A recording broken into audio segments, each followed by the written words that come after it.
Hello there, darlings. It's Lily. Bet you knew that. Alright, so I didn't really have much ideas left for videos because I just filmed 4. I think it was 4. I just filmed a bunch. Anyway, so I figured I should give you a sneak peek of my novel that I'm writing, because I'm writing a novel, if you didn't know that from one of my other videos, because I talk about it a lot. Yeah. But what I'm going to read isn't really going to make sense to you because you're kind of missing the whole important character development thing. So I'm going to read the prologue, which I have written there. The unedited in-paper pencil with lots of scribbles and no typos actually, but because I hate typos. So everything's spelled correctly, luckily. But that's what I'm going to read you. But first of all, the main character, her name is Jenny. Well, Jennifer, but people call her Jenny and Jay. She's a commander in the army of the Basics, which is one of the two, like, sections of their society. The other section is the Elites. She's in love with a boy named Connor, who is a commander for the army of the Elites. They're forbidden to be in love, yada yada yada. The two armies came together and they're at like an uneasy peace kind of thing. The Elites are still oppressive. Jenny got arrested. Her brother was shot. Connor killed her parents and her brother. He didn't know they were her. He didn't know it was her brother, and he didn't know her parents were in the building that he decided to blow up. But she loves him anyway, and his best friend's named Zach, and Zach's mom has a hotel, and her name's Miria. So that is their family. That's Miria and Zach, and at the part I'm reading, it's where they're at Miria's hotel. So that's just a little bit of insight, and I don't know if, what? Oh, I got a new follower on Twitter. That's what I was trying to say. But that's just a little bit of insight, and hopefully now it'll make a little bit more sense if what I just said at all made sense. But I'm gonna stop talking and start reading. So the prologue.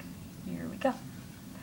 I played in the sunshine on my wobbly toddler legs. Jason ran with me, holding my hand, pulling me along, being a good big brother. We ran towards the Diss Lake Erie. It had dried up, dead, long ago with the nation it used to be part of.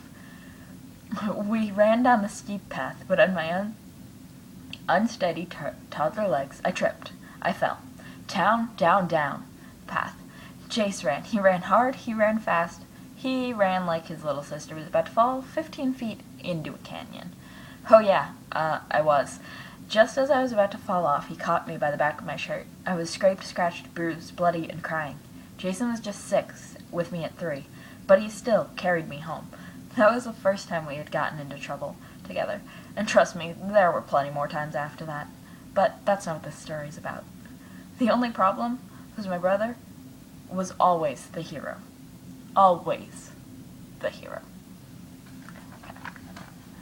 So that was the prologue, and now we're going to read words from like 11:9 to like 12,200. 11,900. I have like 12,000. No, I have a little bit over 13,000 words written. My goal's 50, so yeah, somewhere between 40 and 50, hopefully. Anyway, here we go with this part. A small plump woman wearing a yellow shirt and an apron walks out of the hotel. Dios mío, Zachary, you just get taller every time I see you, she exclaimed, hugging her son. Hello, Mama, Zach replies, resting himself from her motherly embrace. And Connor, it's been so long. It's only been a few weeks, Aunt Mir, Connor said with a small smile. But it has felt much longer. Good to see you again, Mary replied. Her eyes then fell on me. And who is this? I'm Jenny, ma'am, but you can call me Jay, I say politely. A friend of Zachary and Connor's, I presume? Mir said with a confidential smile, one that said she knew more than a fly on the wall. Yes, ma'am, I answer. Knock off all that ma'am nonsense. You can call me Aunt Mir, just like all of Zachary's friends. Now, you must want to relax after your trip. Come on inside, and I'll make tea, she said over her shoulder, already walking towards the building. Zach and Connor immediately follow, but I hesitate. They remind me of children, playing follow the leader at school. It strikes me then how childish, how selfish all of this is.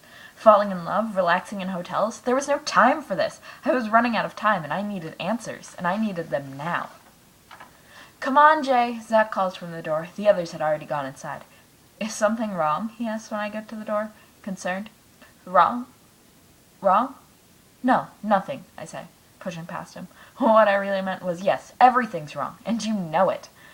Zach walks in behind me, letting the door swing shut behind him. He looks worried. I'm in a room, a round room. There are plush, tan chairs and couches. On one wall sits a magnificent fireplace. On the other, there's 2 doors, which, I'm assuming, Connor and Mir disappeared behind, because they're nowhere to be found. Off to the side sits 2 spiraling staircases, leading in opposite directions, which, I presume, led to the rooms guests stay in. A Navajo rug sits on the dark wood floor, capped by a wooden table. The whole place has a cozy feel, though the room is quite large.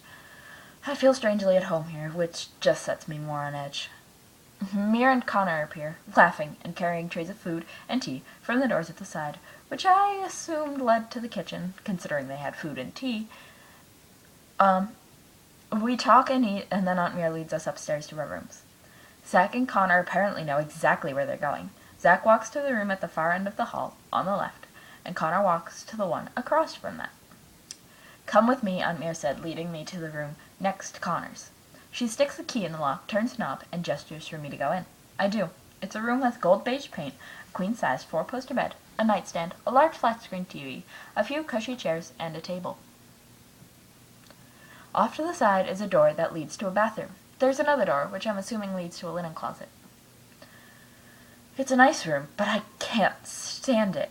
It reminds me of my cell back in the Elite's headquarters, which just dredges up memories of my brother's death. The death I could have prevented. I turn to face Mir. "Thank you," I say with a queasy smile. "Anytime. If you get hungry, just dial 6. She points to the phone on the nightstand. "And room service will bring you whatever you want, on the house." "You're so kind," I say. She reminds me of my mother, looking out for people she barely knows. That's what my mother did. "You look tired. I'll let you get some rest now," Aunt Mir said, closing the door. I turn to face the room and see my things have already been brought up. I kick off my shoes, change into a tank top and shorts, and lay down. In about 15 minutes, I drift off. Alright, not the most action-packed preview I could have given you. There's quite a few other action scenes I could have given you. This scene is actually really important to the book as a whole, so I figured I'd give that to you. Yeah, so let me know what you think down in the comments section below. Give this video a big thumbs up if you would read my novel. Question of the week: would you read my novel? Bam. There's gonna be 3 other questions of the weeks in the videos I did, because I'm assuming I shot 4, and I think I forgot to put question of the week in one of them. Anywho, yeah. So, question of the week for this video is, would you read my novel? Leave it in the comments section below, or send it to me on Twitter. My username is IOI02199. The O and the L and O2L are capitalized, but the IOI is not. With the hashtag LNC question of the week, and the and, it's an and symbol, not the word and. So L and symbol, C question of the week. Each, first letter of the new word is capitalized. Alright, so comment, rate, and subscribe. I hope you like what I have given you of my novel. There will probably be other little sneak peeks of more action-packed things to show you that my novel isn't just all words and sappy stuff. But, so that's right now's video. Okay. Bye. I love you.